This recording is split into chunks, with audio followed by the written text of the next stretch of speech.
Je commence la présentation avec Michel qui va répondre à cette petite question toute simple. Pourquoi ce numéro thématique spécial? Why this special thematic issue? Bon, alors, présentation du numéro spécial. Kevin est ici, Kevin Banks, et c'est grâce à Kevin, à sa générosité, à son accueil, à son ouverture. On verra si c'était justifié ou pas là, lors de la publication. Mais c'est grâce à Kevin, donc, qu'il va y avoir un numéro spécial de la revue Canadian Labour Employment and Law Journal sur la grande entreprise au Canada, toujours un vecteur de citoyenneté au travail. Alors, merci énormément à Kevin, non seulement d'avoir accepté, euh, mais aussi d'être présent pour commenter les présentations qui vont être faites. Et j'imagine que tu pourras, au fur et à mesure, dire, ben non, finalement, je ne prends pas. Ou ça, je prends. Mais bon. Alors, pour aller rapidement, euh, l'idée ici, c'est non seulement de présenter le numéro, mais avoir une discussion ouverte, même si la salle, à cette heure-ci, est moins rempli que la période précédente. Alors, ça vise à donner une idée des travaux de l'équipe. On peut dire l'équipe sur la grande entreprise. Là, c'est rien de formalisé, mais c'est l'équipe sur la grande entreprise constituée au sein du CRIMT et sur la base d'une subvention savoir du CRSH qui a permis de réunir l'équipe et de regarder cette thématique de la citoyenneté au travail. Notre point de départ, c'est la position bien connue et optimiste. Vous connaissez Harry Archers. Donc, la position optimiste d'Harry Archers concernant, dans le cadre de la mondialisation et de la nouvelle économie, que peut-être qu'il y a certains doutes quant à la poursuite de la citoyenneté industrielle. En fait, pour Harry Archers, il y a un déclin irrémédiable, c'est comme ça qu'il le dit, de la citoyenneté au travail au Canada. Nous, on s'est réunis et on s'est dit, sans vouloir évidemment contredire d'aucune manière Harry Archers, euh, ça se fait pas, mais on s'est dit qu'il y a peut-être deux secteurs d'activité qui, a priori, mais sous toute réserve et en tout respect, semblent contredire un peu cette thèse. Le secteur public et parapublic, où le taux de syndicalisation demeure au Québec, je pense que c'est 85 ailleurs au Canada, c'est très significatif aussi. Et la grande entreprise. La grande entreprise qui, certainement, pendant une longue période, a été vue comme un facteur primordial de stabilisation des relations de travail. La grande entreprise, très souvent, fortement syndiquée. Donc, on s'est demandé, si on regarde, on n'a pas fait le secteur public, ça sera pour une prochaine subvention. Grégor travaille là-dessus, je pense. Mais quant à la grande entreprise, euh, on a décidé d'examiner ces éléments. Il me reste 2 minutes. Donc, les, euh, les différentes communications portent toutes sur ces entreprises, notamment une grande entreprise du secteur de la métallurgie, mais qui reste mystérieuse et confidentielle, compte tenu des exigences des comités éthiques. Il y a Air Canada, Québecor Média, euh, Amazon et Dollarama. Amazon, on en a parlé, et Dollarama aussi. Et il y a René-Claude Drouin, Isabelle Martin, qui ont ajouté à toutes ces entreprises euh, Bell Canada, Loblaws et Bombardier en s'intéressant à la responsabilité sociale, au code de conduite des entreprises. Alors, comme il me reste 5 minutes, je vais quand même, 1 minute, je vais quand même, j'ajoute, je me permets d'ajouter, oui, puis il y a Diane, il ne faut pas l'oublier, ben, elle l'a dit, mais Diane a aussi une contribution qui va venir bientôt dans le secteur de la pétrochimie, hein, et axée sur le travail des femmes dans ce milieu dominé par de grandes entreprises. Seulement une remarque pour dire que après une grande période de stabilité, bon, on en a parlé au panel précédent, avec les mouvements de fissurisation de l'entreprise, globalisation, sous-traitance, crise économique aussi, à répétition depuis le début du 21e siècle. Alors, la grande entreprise est dans une zone de turbulence et, cela dit, euh, même si on constate des effets délétères sur la citoyenneté au travail, y compris dans la grande entreprise, on va en parler abondamment. Il reste à voir cependant si ce qu'on pourrait appeler la thèse du déclin irrémédiable, est-ce que ça ne doit pas être relativisé, 0 seconde, relativisé, modulé, euh, entreprise par entreprise pour voir que peut-être l'évolution n'est pas aussi univoque que le voudrait la thèse du déclin. Et aussi, est-ce que ça ne peut pas être infléchi? Est-ce qu'il ne reste pas quand même des capacités de réaction, de mobilisation qui peuvent être importantes de la part des salariés et qui permettent ou permettraient un certain maintien quand même, et même un renouveau de la citoyenneté au travail. Donc, question ouverte. Et ben, je laisse la parole à Diane. Pile, 1 minute d'extra. C'est un record. C'est un record. J'avoue, ma petite musique s'en allait partir. J'ai eu le temps de l'arrêter. Ben, pile. Bravo, Michel. Merci beaucoup pour cette mise en bouche pour les prochaines personnes. Donc, le panel qui ensuite, maintenant, qui vont nous présenter, dans l'ordre, ça va être Mathieu, Julie, Mélanie, Charles, Geneviève et Isabelle. Pour commencer, on a préparé une question pour vous tous. Dites-nous ce que votre étude particulière de grande entreprise au Canada nous apprend sur l'évolution de la citoyenneté au travail. Tell us what your particular study of a large firm or in Canada tell us about the evolution of the citizenship at work. I'm going to present this in English. Michel has done a masterful job on citizenship disrupted, but also disturbed, as Aude said in the plenary this morning. So we were looking at it and saying, how do we think about this? And one way is saying, well, there are varieties in the decline of citizenship at work. One is the Arthur's kind of thesis, which is rather undifferentiated in the sense that there's simply an overall decline in indicators of better work.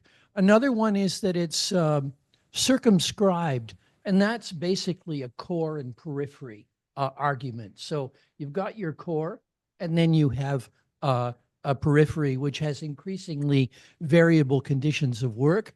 Then you can move to a fragmented citizenship, and here I particularly think, you might think of some of the US examples, but I think of the British public sector here, where it's impossible to trace. You need to be an industrial relations archaeologist to understand who has a pension plan, what kind of a pension plan it is, and everything else. And then we can go into subordinated citizenship. And here we have Mathieu has recently written about digital Taylorism, but I also can call it Braverman on steroids. In other words, people are increasingly subjected to technological imperatives to the degree that it's difficult to speak of citizenship.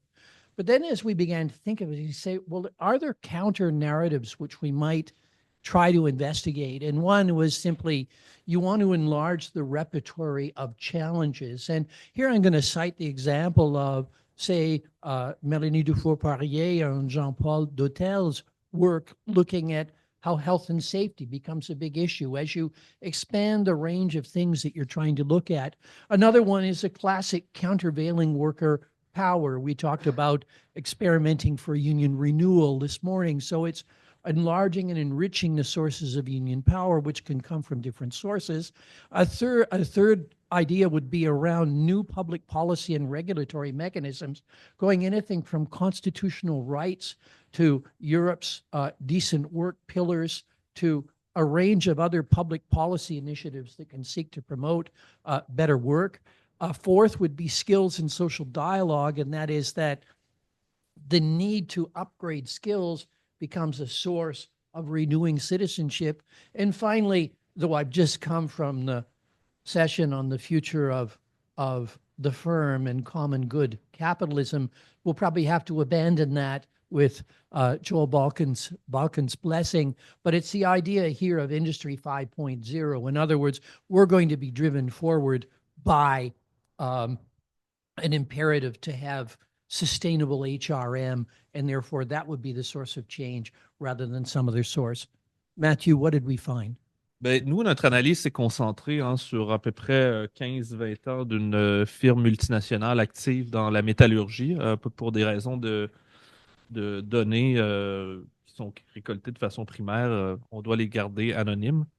Ce qu'on a, première chose qu'il faut retenir, c'est que je pense qu'une analyse de la citoyenneté comme étant quelque chose de dichotomique, c'est-à-dire pas de citoyenneté ou de la citoyenneté, pour nous, il faut aller plus loin que ça. Et nos indicateurs nous ont permis d'aller plus loin que ça, c'est-à-dire un indicateur sur les risques en emploi, la subordination ou l'autonomie, et aussi l'expressivité. Oui, merci. J'ai l'habitude de bouger beaucoup quand je parle. Nos premiers résultats pointent vers une citoyenneté circonscrite, comme Grégard l'a énoncé, c'est-à-dire que la citoyenneté est réservée à un groupe particulier qui résiste dans l'entreprise, mais qui devient de plus en plus, je dirais, mince. Par contre, il y a certaines preuves qu'il y a un renouveau de la citoyenneté au travail. L'article le montre très bien, face au changement numérique, au changement climatique. Les acteurs syndicaux en particulier semblent donner un élan vers un renouveau pour faire face à ces défis-là. Par contre, selon nous, la citoyenneté au travail dans cette entreprise-là, elle doit être analysée à l'aune des stratégies des acteurs, mais aussi des dynamiques de pouvoir.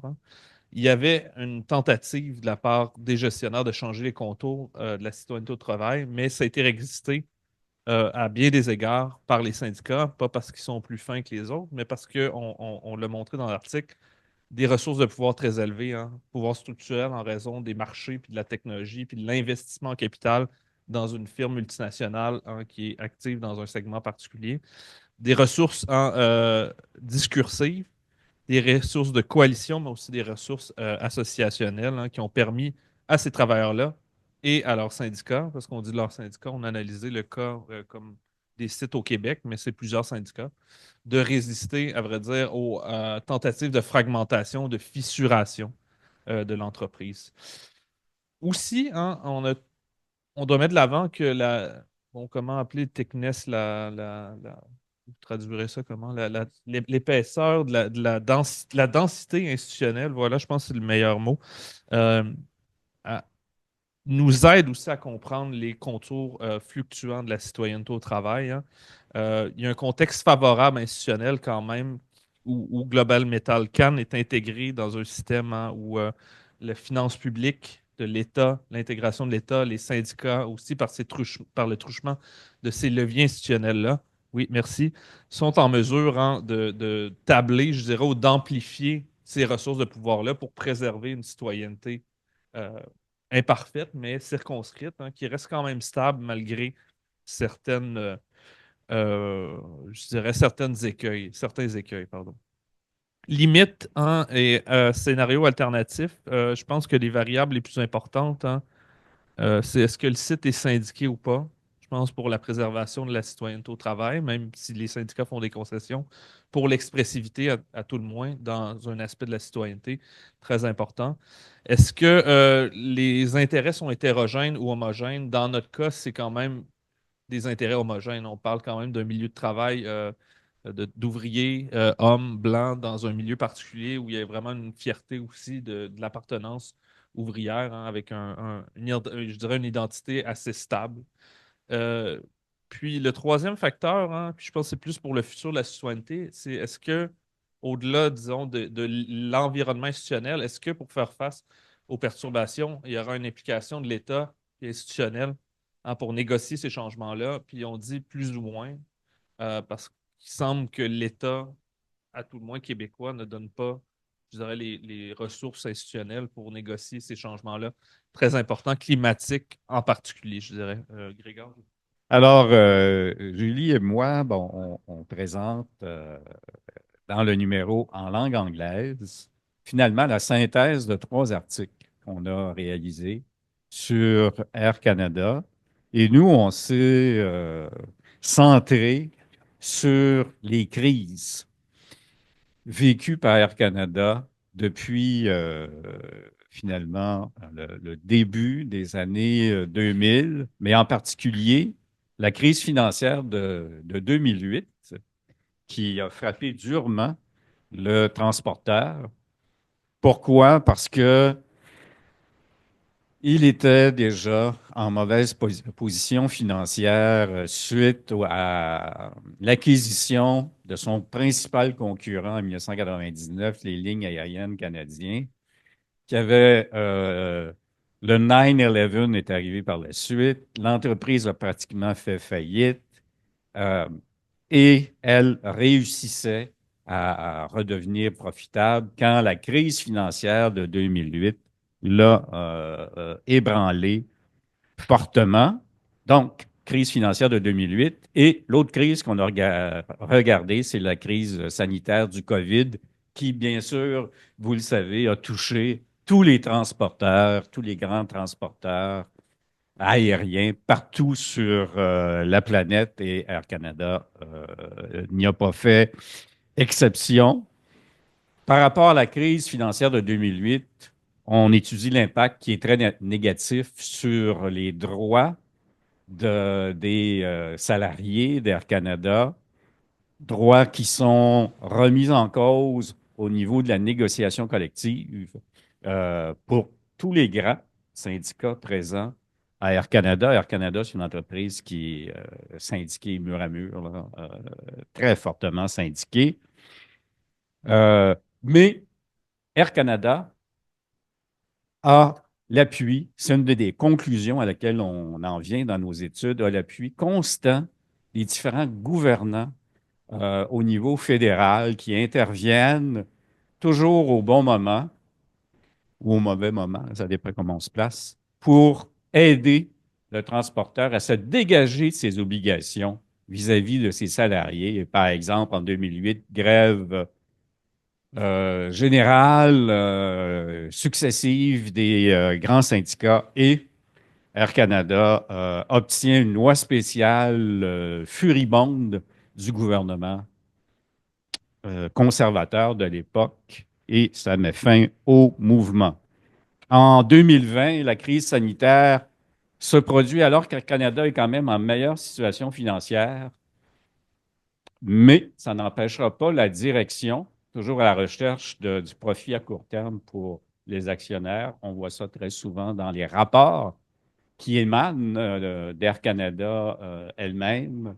Donc, on ne s'est pas précipité pour bénéficier de tous les programmes gouvernementaux susceptibles de maintenir en emploi les salariés d'Air Canada. On ne voulait pas que ça coûte grand-chose et on préférait mettre à pied massivement les salariés. Quelques mots, mais là, je ne veux pas empiéter sur le temps de... Il vous reste 4 minutes. 4 minutes, moi? Non, non, en tout, plus 30 secondes d'extra. Bon, OK, je vais prendre 30 secondes d'extra. Alors,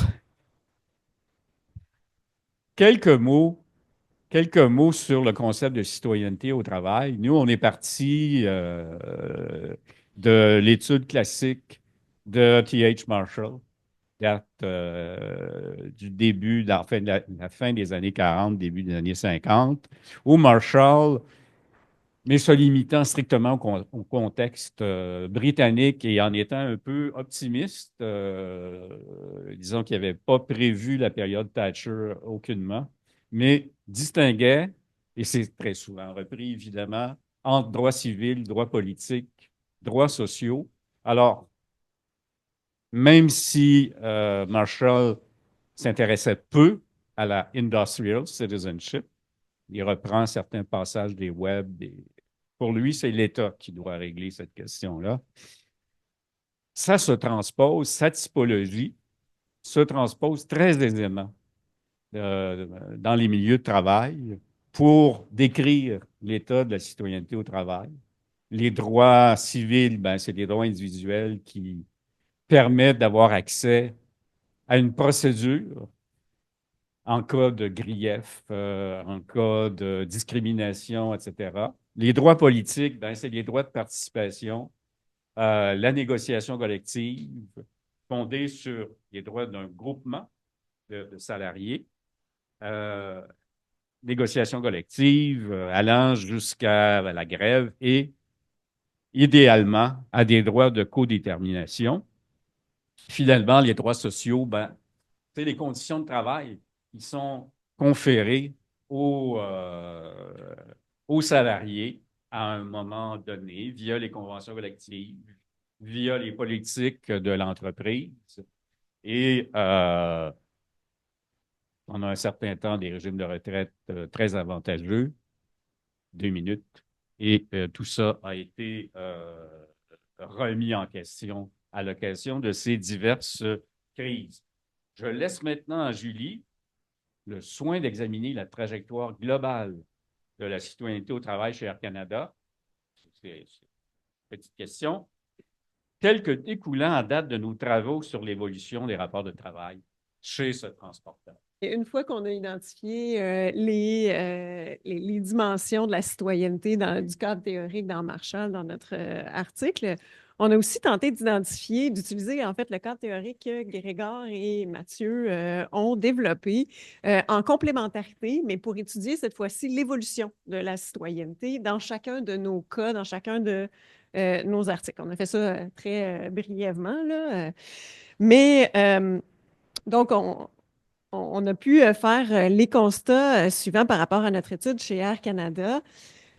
D'abord, l'exclusion d'un groupe de travailleurs de l'unité d'accréditation dans le cas de la vente à Avios a circonscrit, donc la citoyenneté circonscrite, la citoyenneté des salariés de Air Canada, puisqu'elle a eu pour effet d'exclure finalement de l'unité d'accréditation une partie des salariés.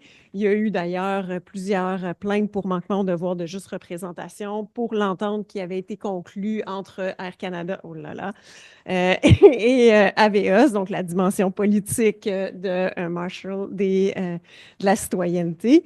Et finalement, des pertes d'emploi qui ont arrêté de donner des contrats à Avios, la dimension sociale des droits. Le recours aux lois spéciales de retour au travail lors de la crise financière qui bloquait le droit à la négociation collective, donc la dimension politique dans le cadre de Marshall, ici a eu pour effet de diminuer la citoyenneté des salariés. Et l'intervention de l'État dans la crise sanitaire, qui a été tardive, a eu aussi pour effet de diminuer la citoyenneté. Il y a eu plus de pertes d'emploi que dans d'autres pays. C'est un de nos constats. Finalement, la protection des conventions collectives a permis un certain renouvellement de la citoyenneté pendant la crise sanitaire. Même dans les cas de force majeure, il y a des conventions collectives qui prévoyaient que le droit de direction pouvait être limité dans une certaine mesure par les droits d'ancienneté et la protection du lien d'emploi.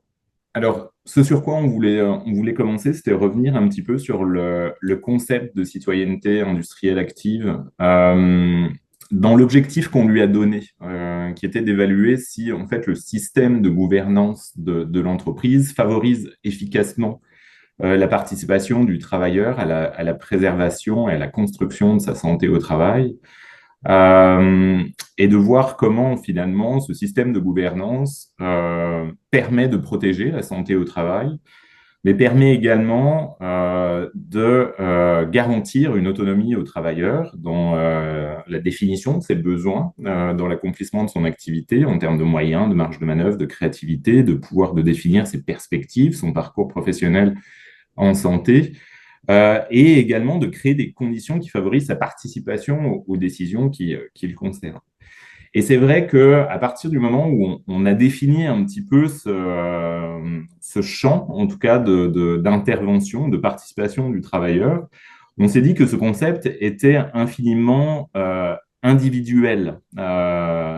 L'objectif qu'on voulait lui donner avec Anne-Mélanie, et pour lequel en fait on milite, c'est de lui donner en fait une seconde nature, une nature beaucoup plus collective, pour que cette nature collective lui soit reconnue par la capacité en fait des acteurs de l'entreprise, donc au cas particulier des représentants syndicaux, à habiter et à faire les trois enjeux de cette citoyenneté individuelle, de cette citoyenneté active, sur la dimension de protection, la dimension d'autonomie et la dimension d'influence des travailleurs dans la réalisation de leur travail et notamment leurs conditions de travail.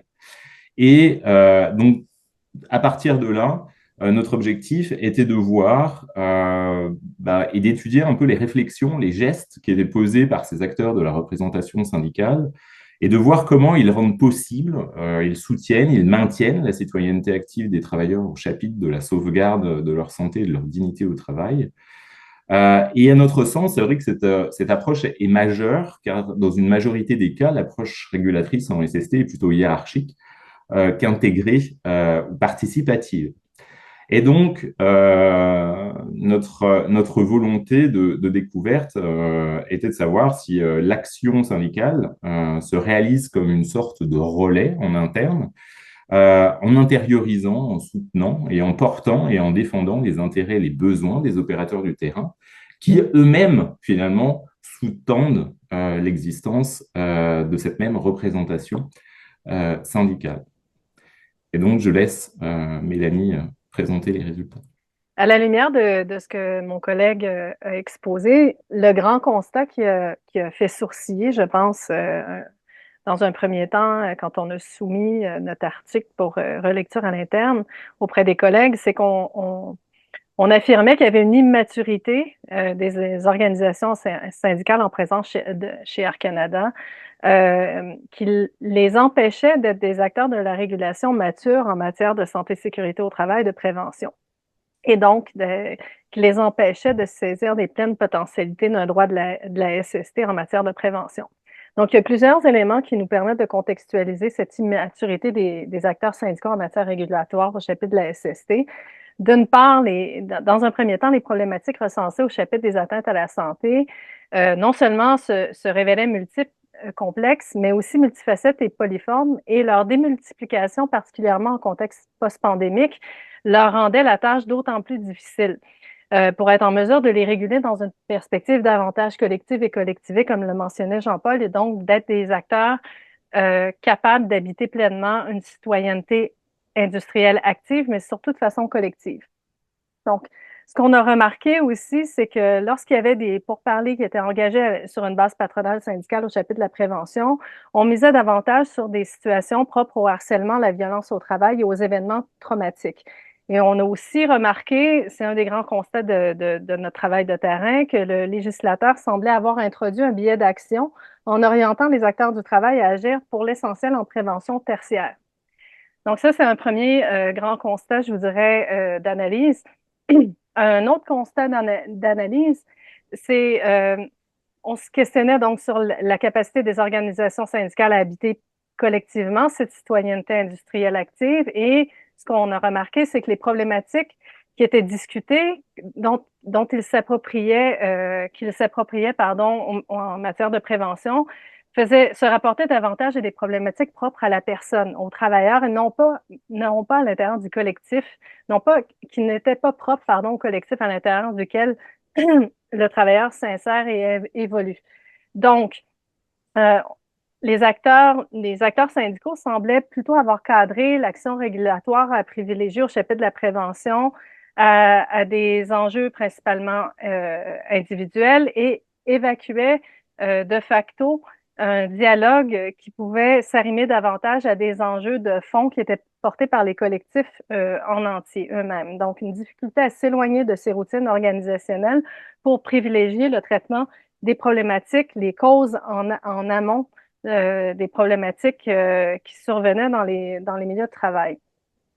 Lorsqu'il y avait, autre constat intéressant, c'est que lorsqu'il y avait une capacité des acteurs syndicaux à davantage aborder les atteintes à la santé dans une perspective globale, collective, pour réaliser un travail de prévention de nature plus collectivée, ce qu'on a remarqué, c'est que cette capacité d'habiter une citoyenneté industrielle active semblait davantage reposer sur des acteurs dotés de capacités qu'on pourrait qualifier stratégiques, relationnelles et de persuasion qui leur étaient propres. Donc, on était souvent dans des couloirs d'intervention, de discussion plutôt informels, fragiles et ponctuels, car non institutionnalisés, ce qui rendait justement l'action préventive qui s'inscrivait dans une perspective davantage secondaire, voire primaire, très fragile, et on ne pouvait pas parler donc d'une habitation collective, d'une citoyenneté industrielle active comme on l'aurait présumé au départ.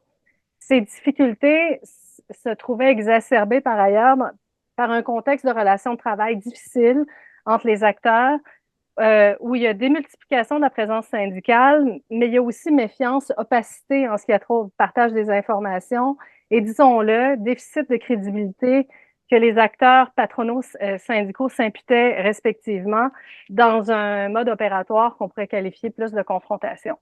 Et pour ajouter une couche de complexité et de difficulté à cette habitation collective d'une citoyenneté industrielle plus active, on ajoute un fonctionnement très centralisé de l'entreprise qui nous emmenait à constater la mise en place de mesures de prévention sur une base plutôt locale, ad hoc.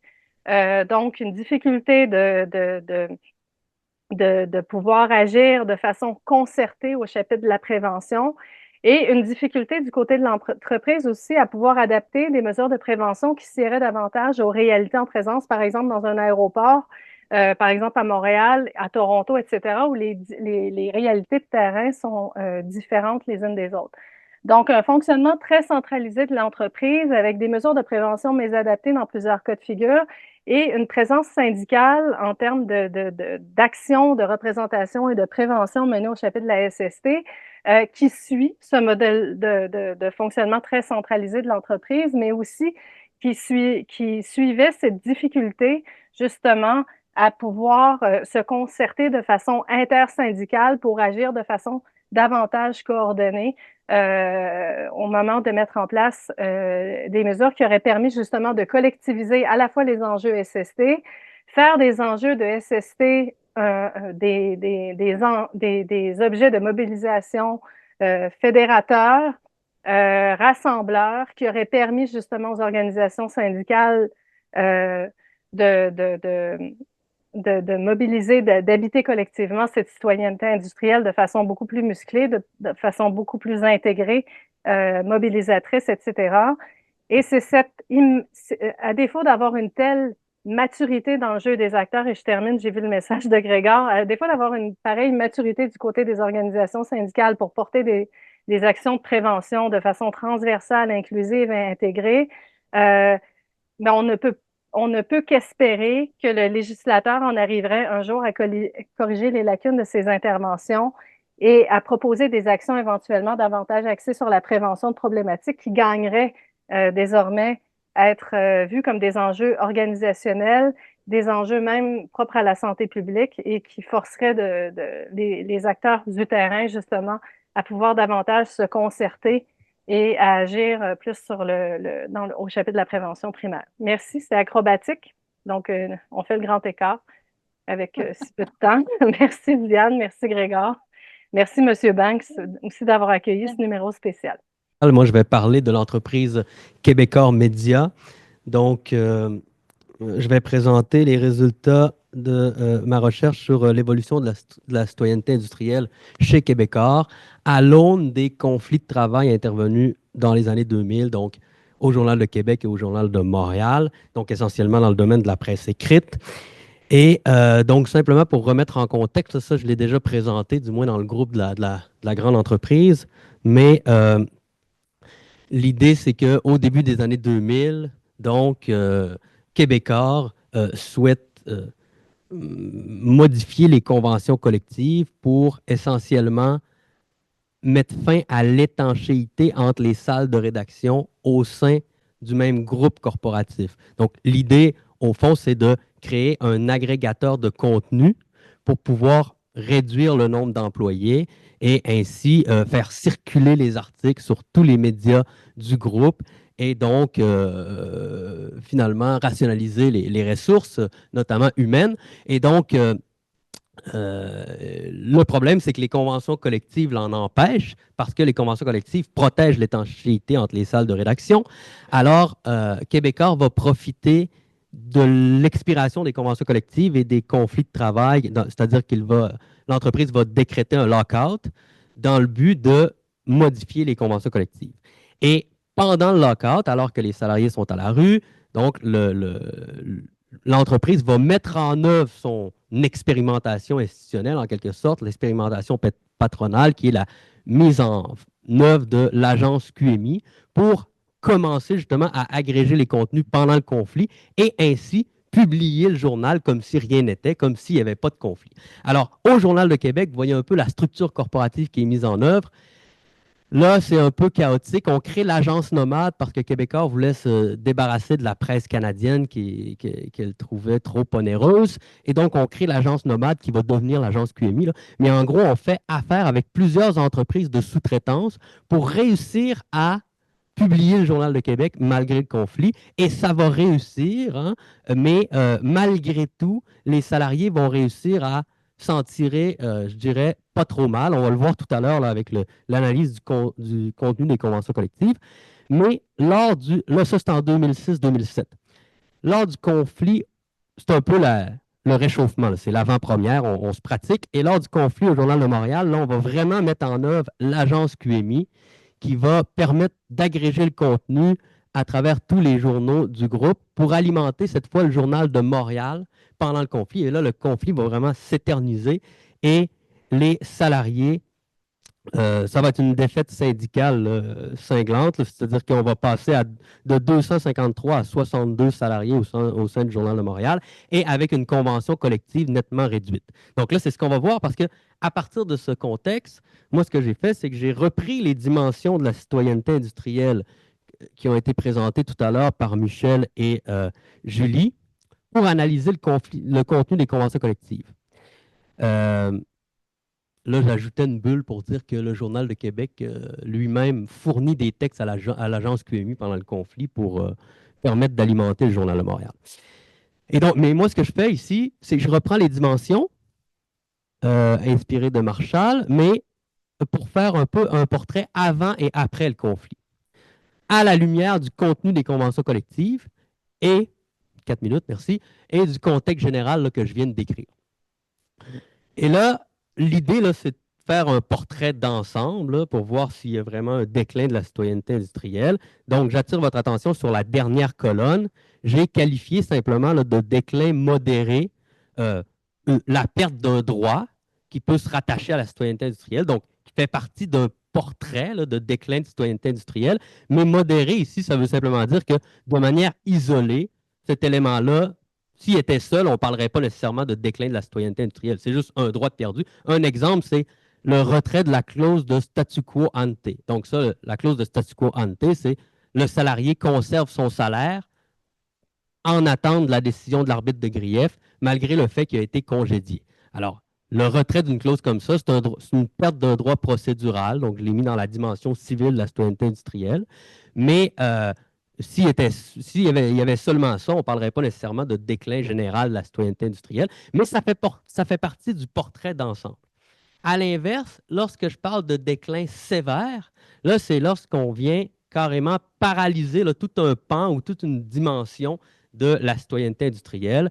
Par exemple, le fait que Ben, en diminuant le nombre de salariés au sein du Journal de Montréal de 257 à 62, et le plancher d'emploi est passé de 69 salariés à 33, mais là, ce qu'on va faire, c'est qu'on externalise, c'est-à-dire qu'on fait de la sous-traitance interne au sein du groupe, parce que le travail de production des textes doit continuer à se faire, mais ce que fait l'entreprise, c'est qu'elle va piger dans sa banque de textes QMI, et donc, notamment, elle va profiter du fruit du travail de salariés qui, eux, ne sont pas syndiqués, et donc n'ont pas du tout accès, par exemple, à une procédure de grief.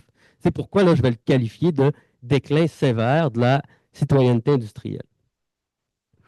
Même chose dans la dimension politique. Ben, c'est la même chose pour l'accès à la négociation collective. Là, on se trouve avec tout un pan de salariés qui travaillent à la rédaction des textes, par exemple, au Journal de Montréal, mais qui font partie d'autres petits journaux dans le groupe et qui ne sont pas syndiqués, donc qui n'ont pas accès à la négociation collective. La sous-traitance, comme on l'a vu tout à l'heure, maintenant, on laisse toute la marge de manœuvre à l'employeur pour redéfinir les frontières de l'entreprise.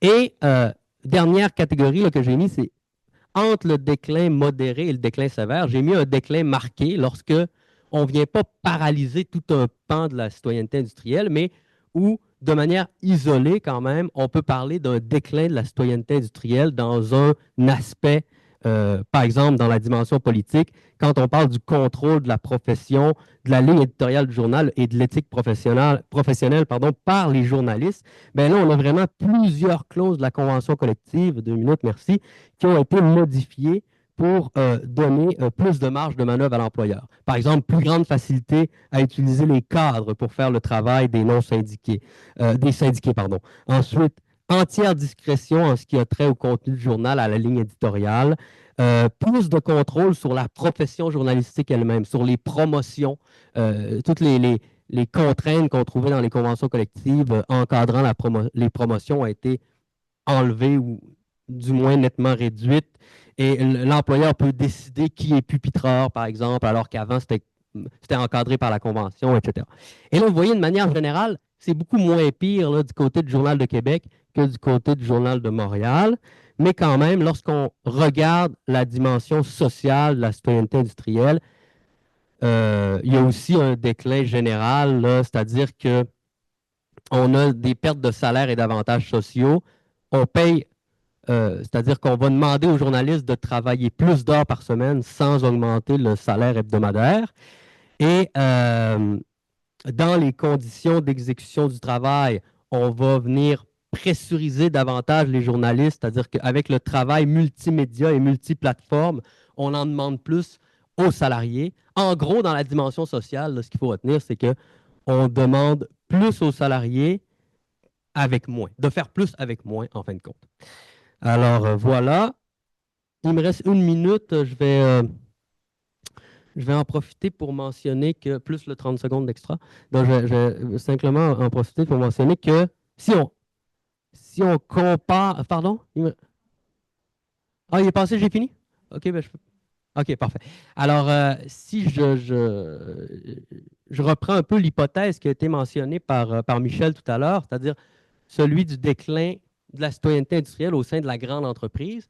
Là, ce que je trouve intéressant dans le secteur des médias, c'est d'aller comparer avec les plus petits médias où il y a eu des nouvelles expérimentations assez intéressantes, notamment avec les coops de l'info, la presse, la modification de la presse, etc. Et là, je me disais, est-ce qu'il n'y a pas une augmentation de la citoyenneté industrielle ou une amélioration des dimensions de la citoyenneté industrielle dans les plus petits médias? Et on a commencé à regarder l'évolution des conventions collectives dans ces plus petits médias, mais il faut prendre ça avec un grain de sel, en ce sens que ce qu'on constate, c'est que chez Québécois, les conditions de travail étaient nettement meilleures. Donc là, on les a diminuées, mais c'est qu'on se rapproche un peu plus de ce qu'on voit dans certains autres médias, comme Le Devoir, par exemple, etc. Malgré ça, on peut se demander s'il n'y a pas une augmentation au niveau de la dimension politique quand on parle de la mise en place d'une une coopérative, par exemple. Donc là, ça va être, pour l'instant, c'est préliminaire, mais ce serait ce qui pourrait être analysé dans le futur. Voilà. Merci. Comme vous le savez, là, je vous présente les résultats d'une étude partenariale menée avec le Centre des travailleurs immigrants et l'Association des travailleurs et travailleuses d'agence qui sont à Montréal. essentiellement par des chercheurs du GIREP, c'est des chercheurs de l'Université Laval. C'était dirigé par Martine Damour. Et puis, on a été invité à se joindre au numéro spécial. J'avoue que j'ai un sentiment d'imposteur parce que c'est pas mon univers, mais je suis un petit peu rassurée parce que j'entends que vous faites vos commentaires.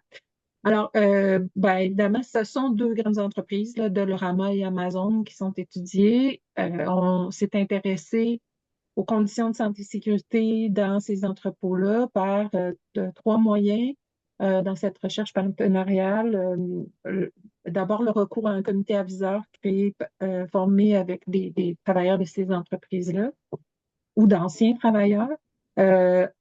Un questionnaire auprès de 70 travailleurs, 37, 33 selon l'entreprise, et puis des entretiens en profondeur avec une vingtaine d'entre eux, et puis l'analyse, vous verrez pourquoi, là, de rapports d'intervention et de plaintes de la CNSST. Donc, deux grandes entreprises, mais qui illustrent, je pense que vous le comprenez très bien, là, l'idée de fragmentation, là, dans le cas de Dollarama, c'est la fragmentation extrême parce que, par exemple, dans son plus grand entrepôt à Montréal, sur les 6 où il y a plus de 1000 personnes, l'essentiel du personnel est constitué de gens qui viennent de 8 à 9 agences de placement différentes. Donc, les manutentionnaires ne sont pas des employés de Dollarama.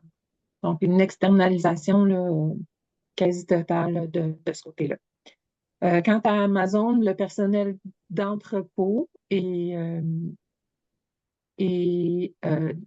sont des salariés directs, mais avec tout quand même un statut précaire là, quand on n'atteint pas le white badge.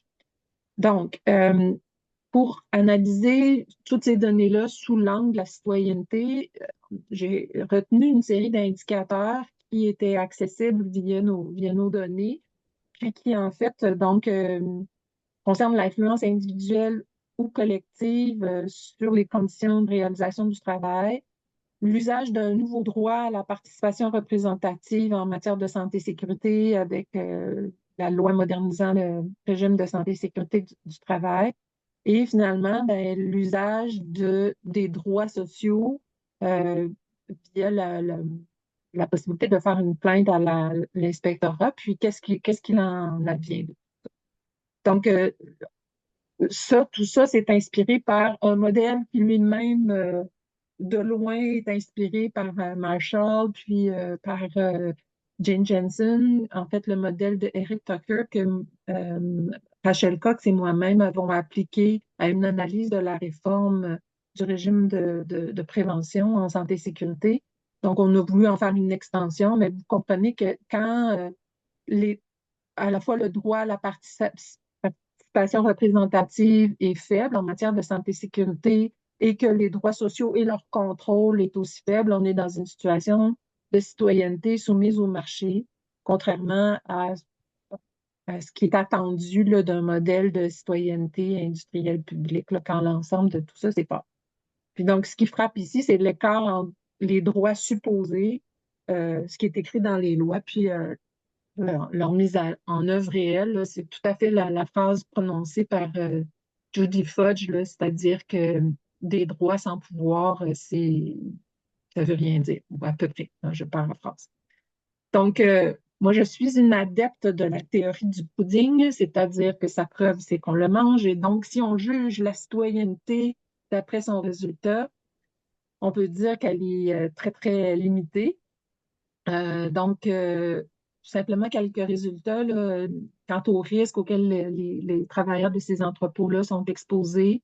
Donc, leur perception du risque de subir un accident, de se blesser, que c'est très élevé.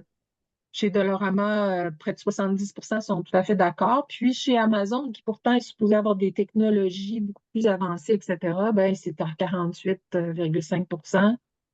Les gens déclarent en majorité que leur état de santé s'est dégradé à cause de leur travail là-bas, puis que ben, c'est juste une question de temps avant qu'ils soient trop fatigués ou trop de douleur pour pouvoir continuer à travailler. Un peu moins chez Amazon, mais tout de même. Donc, du point de vue du résultat, là, c'est assez dramatique.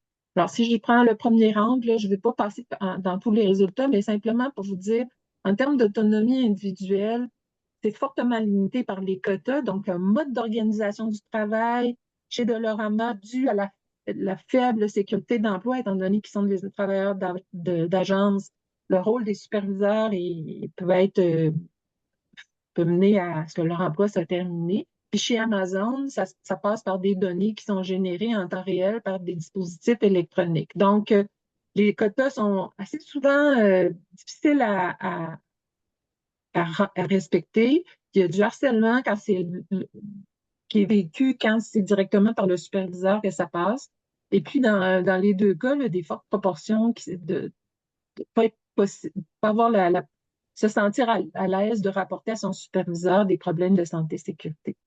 Donc, en termes d'influence collective, vous devinez que Dolorama a trouvé la stratégie gagnante là, pour limiter la possibilité de syndicalisation. Dans les faits, c'est quasiment impossible là, du fait du retour à des agences, puis encore plus à la multiplicité d'agences. Et puis chez Amazon, bon, il y a une campagne de syndicalisation qui a été réussie, mais pour ça, il faut contrer de nouveaux obstacles, de multiples obstacles avant même de faire face aux stratégies d'Amazon lui-même, là, du fait que, comme chez Dolorama, il y a toutes sortes d'obstacles là, simplement pour se parler entre travailleurs. Hein. Donc, on est loin là, des cafés à la sortie des grandes usines automobiles en France, par exemple, là, ou des clubs sociaux, des syndicats. Là, on est loin de ça. Donc, euh, les deux modèles sont vraiment caractérisés par la précarité de l'emploi puis le très peu d'autonomie dans le travail. Et puis, si on parle du nouveau droit là, fourni par les changements à la loi sur la santé et la sécurité du travail, la loi modernisant ce régime-là, ben, en fait, là, on peut carrément parler d'un évitement de la part de Dolorama, puisque, ben, en fait, la loi n'a rien prévu par rapport à la situation des travailleurs d'agence dans l'entreprise cliente, même s'ils y sont pour des mois, parfois des années. Euh, En fait, ils doivent être comptés pour savoir si on doit avoir un comité de santé et sécurité, mais il n'y a pas de moyen qui est prévu. Ce qui fait que l'inspecteur, ben, il constate qu'il y a un comité de santé et sécurité, on lui dit qu'il y a des représentants des agences, ce qui clarifie pas si ce sont des superviseurs qui sont membres des agences qui sont là ou si ce sont des travailleurs, ce qui est peu probable. Et donc, stratégie d'évitement par rapport à un petit moyen de citoyenneté. Et puis, dans le cas d'Amazon, ben, on a qualifié ça de détournement parce que euh, Amazon, parfois, le responsable de l'usine, du centre, dit qu'il n'était pas au courant que les travailleurs devaient être élus, alors que il doit avoir un service juridique là, chez Amazon. Et puis, dans les autres cas, ben, euh, les modes de nomination des membres du comité qui ne sont pas conformes à ce qui est prévu par la loi, qui suppose une assemblée convoquée par un travailleur et un scrutin pour la nomination des membres du comité. Même chose pour le représentant à la prévention, en santé et sécurité. Donc, et puis, euh, on- malheureusement, on ne peut pas dire que les inspecteurs de la CNESST ont expliqué dans tous les cas de manière très claire comment ça devait passer, ni contrôlé que ça se passait de manière conforme. Donc, on peut dire qu'il y avait à la fois une faille réglementaire qui ne permet pas la citoyenneté en matière, par ce moyen-là, pour ou qui rend difficile l'exercice de la citoyenneté pour les non-syndiqués. Et aussi, eh bien, là, je m'excuse, je ne vois pas le temps qu'on peut me signaler par le chat. Euh, Et il en merci. reste plus, Geneviève, il Oui, restait. d'accord. OK, alors, ben, faille réglementaire et puis déficit d'application également. Donc, euh, le reste, ce sont des choses que vous avez peut-être déjà vues. L'idée étant que même quand ils font des plaintes, les travailleurs non syndiqués d'Amazon et Dolorama voient très, très peu de changements dans leurs conditions de réalisation du travail. Donc, là aussi, une faille qui est l'enforcement gap déjà identifié par Léa Bosco et ses collaborateurs. Merci. Bonjour, bonjour chers collègues. Renée-Claude Drouin devait être avec moi, mais elle est absente. Et je serai très brève. Nous, on est un peu les avocates de service, même si, bon, ben, Michel et Julie ont quand même une formation juridique, Charles aussi. Mais nous, on a étudié la loi puis la jurisprudence, pour vrai. On a étudié aussi les codes de conduite, puis on a fait une analyse transversale des codes de conduite dans 6 entreprises. Puis notre intuition, c'était, parce qu'on avait beaucoup étudié les codes de conduite, comment aider les travailleurs comme out there, là, comme les non-Canadiens quelque part perdus dans le grand monde à se faire exploiter. Puis la question, c'était qu'est-ce qui arrive avec les codes de conduite à l'intérieur des entreprises canadiennes syndiquées? Quel est leur usage? Parce que à lire le contenu des codes de conduite, puis surtout lire la littérature sur les codes de conduite dans les journaux de business, c'était comme un peu un paradis. Tout était beau.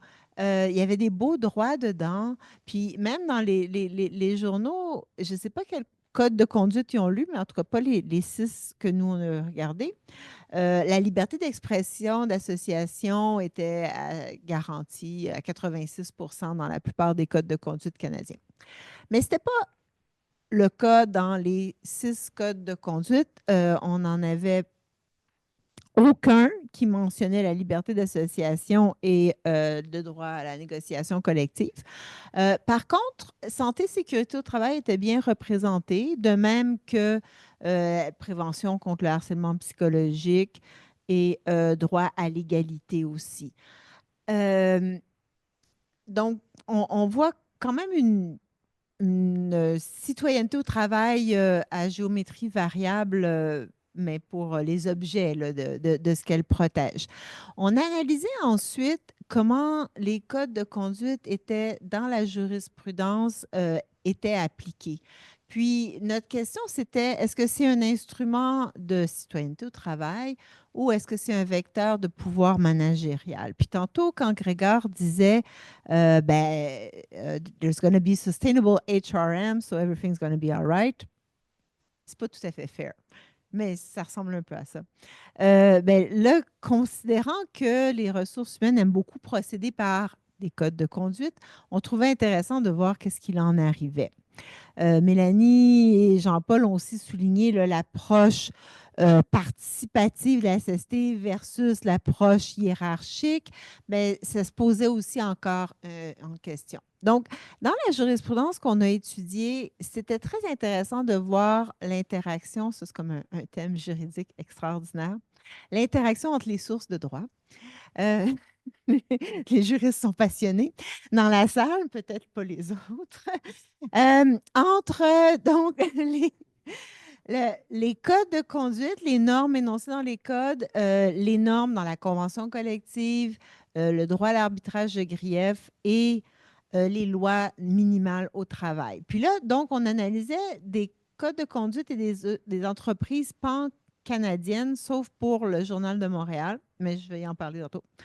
Et ce qu'on trouvait, c'est que s'il y avait une convention collective et donc un arbitre de grief qui pouvait juger que un code de conduite ne pouvait quand même pas indiquer une tolérance zéro pour un acte, il y avait quand même à passer par des étapes de congédiement pour une cause juste et justifiée, le code de conduite n'avait pas trop une atteinte, là, si on peut dire, à la citoyenneté au travail. Par contre, on peut s'imaginer qu'en milieu non syndiqué, l'impact peut être assez grand, surtout dans les autres provinces qui, à part le Québec, ne protègent pas beaucoup, puis le droit fédéral ne protège pas les employés là, contre un congédiement sans cause juste et suffisante. Sauf en Nouvelle-Écosse, je pense que c'est 8 ans après. 8 ans, il y a une protection. Oui, fédéral. Non, j'ai dit sauf au fédéral. Sauf au fédéral. Monsieur droit fédéral. Alors donc, on voit l'importance des lois. Ce qui est intéressant aussi, c'est qu'au Québec, à une époque, bon, il y avait une protection contre le harcèlement psychologique au travail. D'autres provinces ne l'avaient pas, mais réussissaient, grâce au code de conduite, à importer la même protection que le Québec. Donc, on ne peut pas dire que tout est noir, mais on voit que si les codes de conduite sont utilisés en complémentarité avec des normes minimales de travail et avec les chartes et le droit à l'arbitrage, ça peut neutraliser un peu les effets. J'ai trouvé très perspicace l'arbitre dans une cause du Journal de Montréal où le code de conduite, il y avait un grief syndical contre le code de conduite du Journal de Montréal parce que dans ce code de conduite, il y avait l'obligation de dénoncer les actions s'il y avait un collègue qui manquait au code de conduite. Et dans l'arbitre a dit que ça pouvait modifier profondément la culture politique de l'entreprise et miner la confiance entre les travailleurs et a annulé cette disposition du code de conduite. Alors, peut-être que le Journal de Montréal ne sont pas très bons en termes de protection des droits individuels, mais en termes de choisir l'arbitre de grief, il semble avoir une certaine stratégie gagnante. Alors, ma question, c'est à l'époque où on est en train de parler de managérialisation du droit du travail. 2 secondes, ça va être parfait. À l'époque où on est en train de parler de les nouvelles entreprises vertueuses, puis de la non-nécessité de l'État d'intervenir, mais est-ce que les codes de conduite ne sont pas un cheval de Troie pour faire entrer là, la privatisation accrue là, des normes du droit du travail, puis de diminuer cet idéal de citoyenneté au travail? So I'll do my commentary in English. So the first thing I'd say is how delighted I was on rereading all of these papers. You know, the first time I read them, it was as an editor to see, you know, is there a thesis? Do they demonstrate the thesis? What do the peer reviewers have to say? Which kind of clouds your ability to look at how the collection fits together. But this collection really does fit together well, and I think it advances inquiry into its overarching objectives in a nice way. So I'll give you my reading of it together, and you know, feel free to tell me if I'm wrong, but this is for the purposes of discussion. So as I read it, the collection explores the fate and vitality of industrial citizenship in large enterprises in Quebec, taking you know, a positive case scenario, a stronghold of citizenship, or at least hypothetically a potential stronghold of citizenship. I want to offer some reflections based on the papers on how both the normative content and the internal logic grounded in political economy of citizenship may inflect its trajectory over time. And I think the papers offer some insights into that. So the first thing is that, you know, turning to the normative content, there are two very sharply contrasting visions in the paper. One is the sort of nicely theorized approach of Murray, Gesualdi-Fecteau, Lévesque, and Roby, which identifies risk reduction, autonomy, and expressiveness as core elements and elaborates each of them. But of course, this is, I think, what the papers show, and particularly Isabelle and her colleagues' paper, is that this is contested normative terrain, and there are actors out there with much thinner concepts of citizenship, and those are reflected in legal documents. So, you know, the idea that a small set of equality rights and occupational health and safety rights is sufficient is a contesting idea. And this normative indeterminacy of what citizenship means, I think, may have some implications for its future, and I'll come back to those.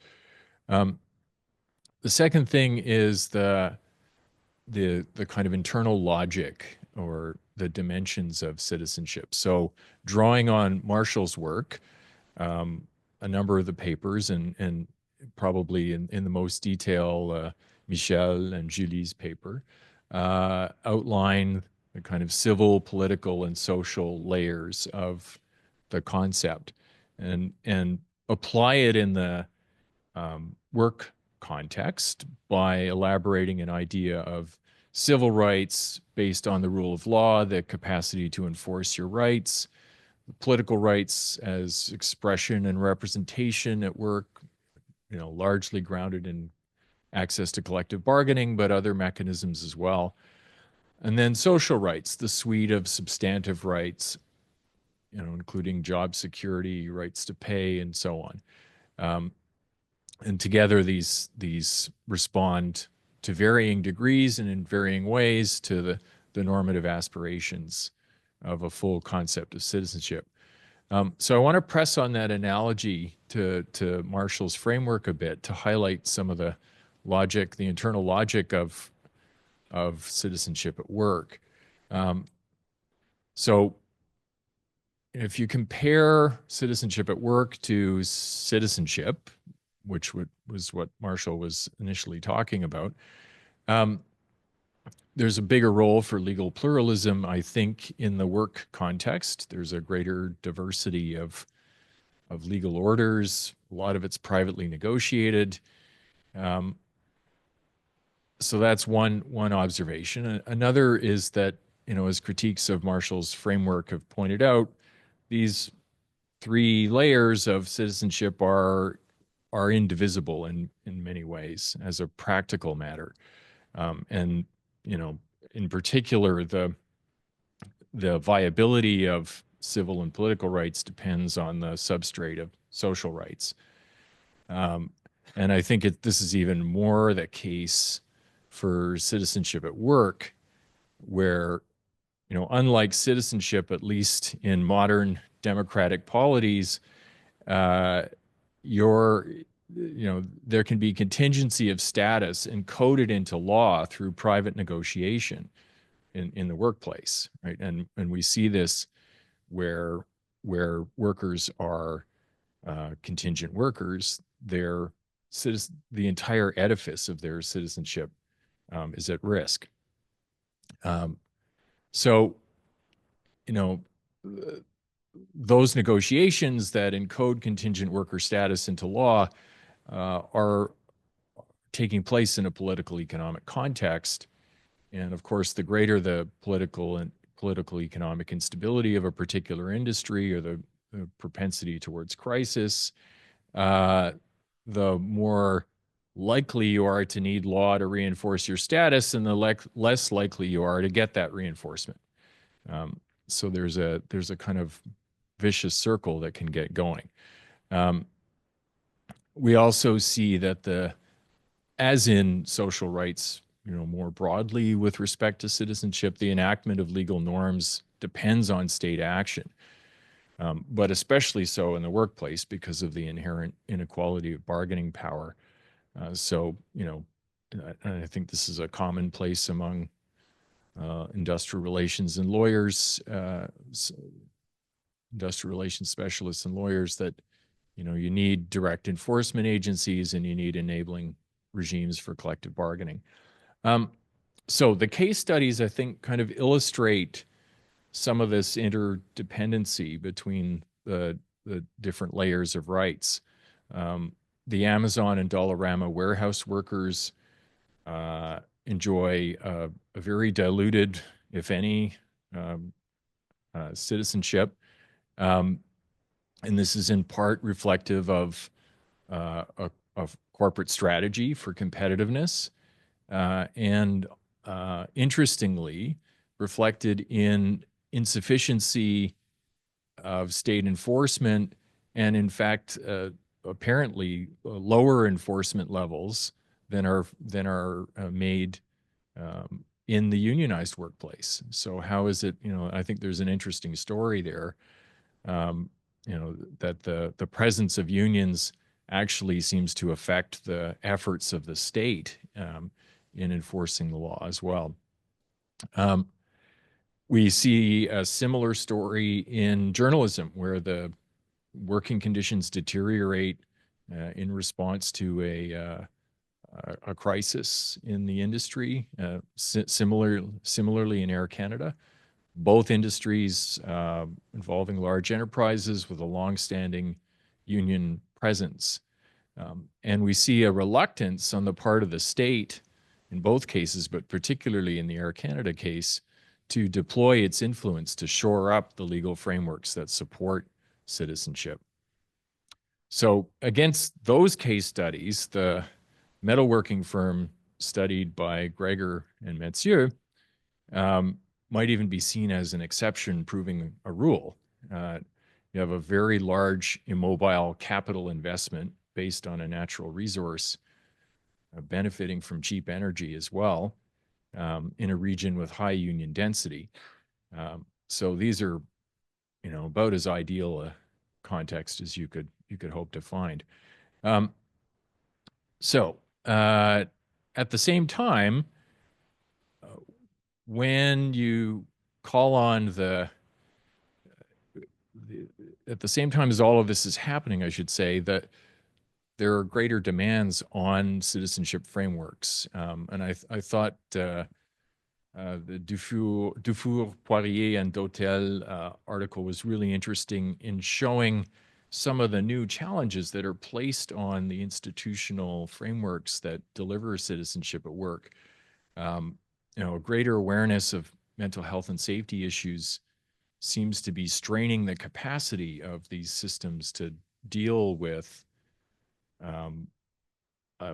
what we now understand better to be a really important part of dignity at work and citizenship at work. And I have some experience talking to other lawyers about this set of issues. It's both on the union side and on the management side, this is a really important thing that's preoccupying a lot of people. And partly because of the challenges involved in correctly identifying the risk, identifying the harms, identifying causation, the knowledge and the capacity that's required to effectively intervene.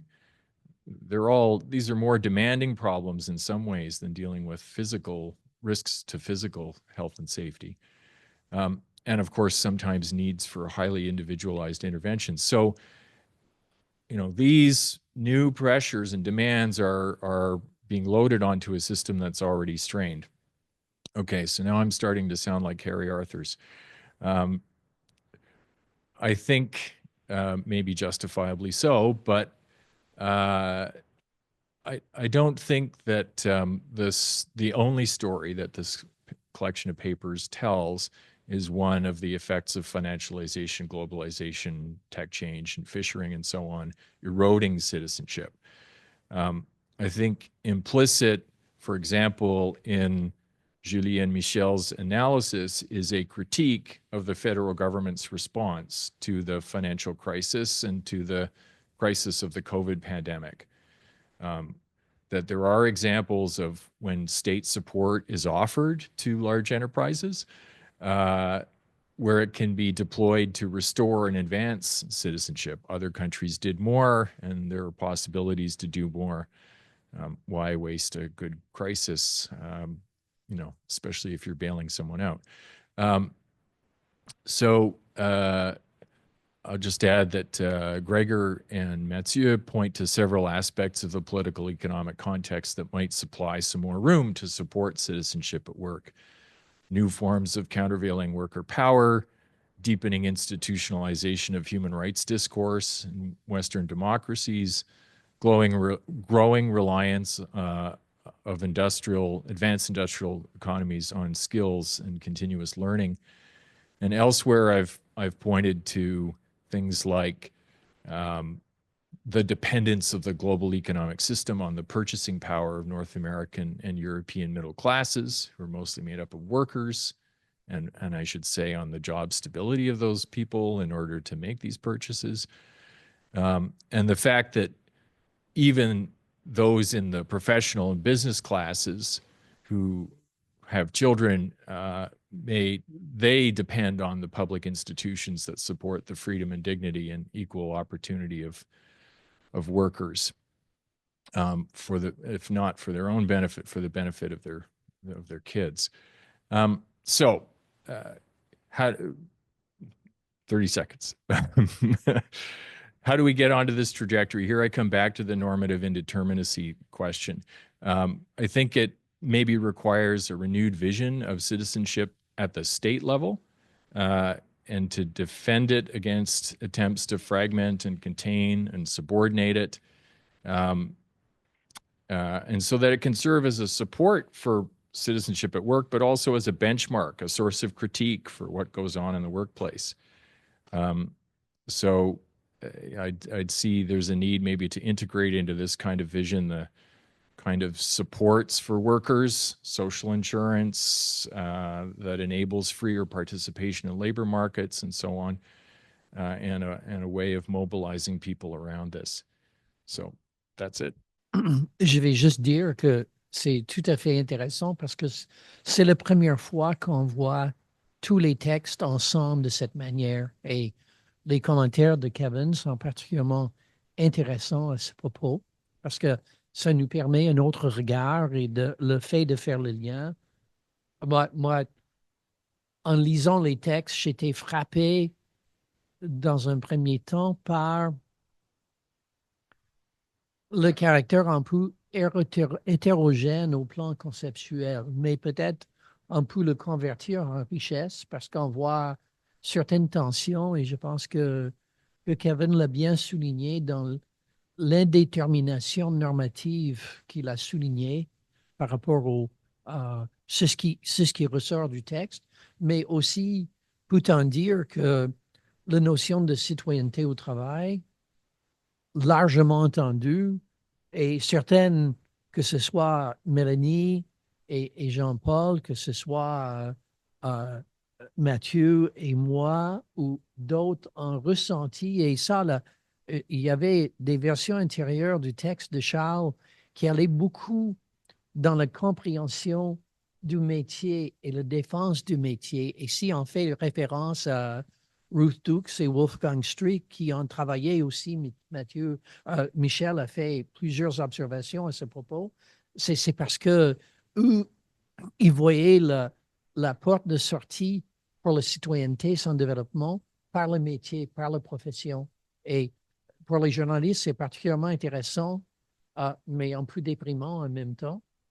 Mais intéressant pour autant. Peut-être il y a d'autres moyens de le voir, mais je fais des commentaires sur ma lecture des textes et les commentaires de Kevin. Et c'est intéressant d'entendre tout le monde à ce propos. Je me tais. Je voulais remercier Michel et Grégoire de cette initiative de mettre en place un numéro spécial et M. Banks aussi, je tiens à le souligner, d'avoir eu cette ouverture d'accueillir justement des textes qui a priori pouvaient paraître très hétérogènes, mais honnêtement, en nous entendant ce soir, même si c'était extrêmement acrobatique que de résumer ça à vitesse grand V, c'est dommage dans une certaine mesure, mais je comprends les contraintes de temps. Moi, j'aurais souhaité, même si je les ai tous lus, ces textes, j'aurais souhaité entendre encore davantage les gens s'exprimer là-dessus.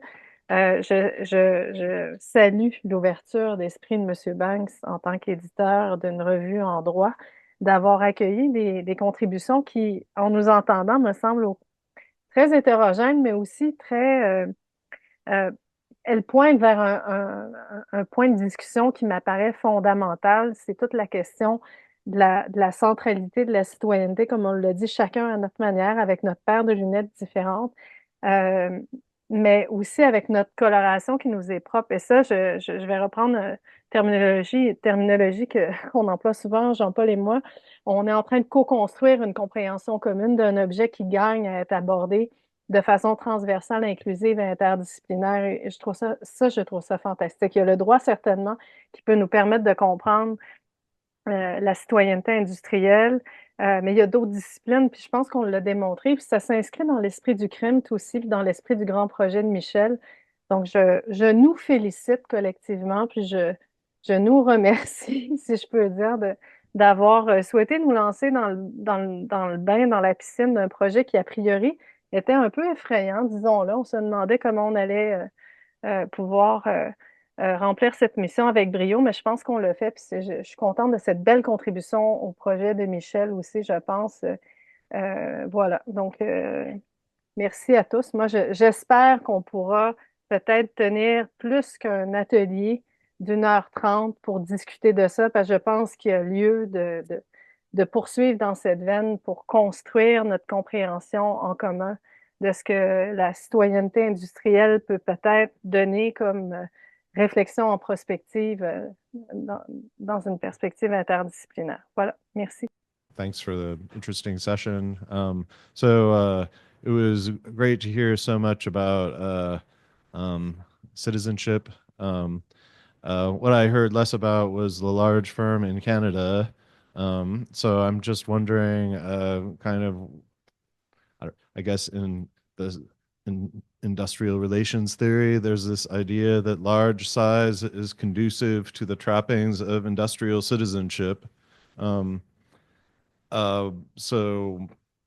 Okay, can you talk a little bit more about the Canadian context and what you actually think about that idea? I think that the contrast between the different cases shows that that is not true. There are some large corporations that actually have developed intense forms of control and discipline that actually cut short industrial citizenship. And then you have other cases where there's, I don't know, where things haven't changed quite so drastically. I mean, the thing about concessions and things getting worse in collective bargaining, is that really evidence of erosion of industrial citizenship? Yeah, I mean, to me, the big question is like, what's the, like, why the large firm interest in the subject of the session? Thanks. I think there's different contexts of technology and market that we should explore because in the case of metalworking in our article, we really show us there's agency thing, but there's also the structure of the market and how technology works in aluminum in a metalworking, global metalworking firm. Sorry, that works. And I mean, that will be my quick response. While in the airways sector, which was more competitive, and the state role in deregulation was much more intense. So. And the newspaper is another story, but I cannot do the editorship role right now. It's a bit late in the day for the editorship role just today, but it has to come in the next few days. I also think what's interesting is we were taking an archetype, and so we're not it, and the research is somewhat opportunistic in the sense that we said, let's take some large firms as we have them available and who has access to deal with this. And then the methodologies were quite different. So there was a classic ethnographic in the metalworking. Air Canada, in the case of Michel and Julie, are not using interviews. They're using legal sources. They're using judgments. They're using, for court jurisprudence, they're using grievances, a whole range of things, and particularly interesting aspect of many of these different cases. And Isabelle and René-Claude's comes in a different direction, is you have these growing enterprises which use agencies in different ways, and we could talk with Geneviève Barry-Gingras about this. The Air Canada case is especially interesting because of the forces of both privatization and subcontracting, including significant international subcontracting and contested judicially. So we have the idea of some cases, the firms are being chopped up, and Quebecor is the best example of that. In other cases where, for a variety of reasons, it holds together. And there's no doubt that strong unions make a difference, but strong unions did not make an entire difference in Air Canada, and we need to explore a bit more some of these differences. I don't know whether anyone else has something to contribute, because the question is an excellent one. Kevin. Just another thought on which I had in mind when Gregor proposed this project, coming at it from a legal perspective. Why I thought there was promise here is that the enforcement of laws tends to be much better and more effective in large enterprises, and labor inspectors have noticed this for a long time. And so and there are various reasons for that these theoretical frameworks help us to get at. And it's interesting. One of the I think underlying factors is the profitability of the enterprise, right? And so I thought it was particularly interesting to look at a large metalworking company that is pretty profitable, but also look at Amazon. That's a variable that isn't necessarily cashed out in better compliance, but could be if Amazon were unionized, because there's resources there to be had that could be devoted towards better practices in the workplace. And so anyways, those were from a legal perspective, that's one reason to see some promise in this line of inquiry. And I guess I just wanted to take the opportunity to thank you for approaching the journal.